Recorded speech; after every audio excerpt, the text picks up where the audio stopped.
এটা কোনো সাধারণ গেমিং ফোন না, এটা হচ্ছে অসাধারণ একটা পাওয়ারফুল গেমিং ফোন। কারণ এই ফোনের ব্রেক প্যানেলে যে ব্লু কালার আলোটা জ্বলতেছে এটা আসলে কোনো লাইটই না, এটা হচ্ছে ওয়াটার, যেটাকে বলা হয় লিকুইড কুলিং সিস্টেম। অন্যদিকে এই ফোনের ভেতরে দেওয়া হয়েছে ছোট্ট পাওয়ার 4.0 কুলিং ফ্যান।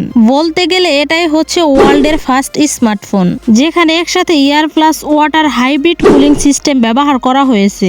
আর এই ফোনটাকে জোরের মতো পারফরমেন্স দেওয়ার জন্য ব্যবহার করা হয়েছে স্ন্যাপড্রাগন 8 Elite Gen 5 চিপসেট। ডিসপ্লের কথায় আসলে 165 hertz refresh rate, full HD plus OLED ডিসপ্লের সাথে গরিলা গ্লাসের প্রোটেকশন। ফোনটাতে ব্যাটারির দিক থেকে কোনো কমতি নেই, এতে দেওয়া হয়েছে 7500 mAh এর বড়সড় দানবীয় battery, 120 watt fast charging support. এই ফোনটির নাম হলো red magic 11 Pro Plus। So এরকম ইনফরমেটিভ ভিডিও পেতে চ্যানেলটা সাবস্ক্রাইব করে রাখুন।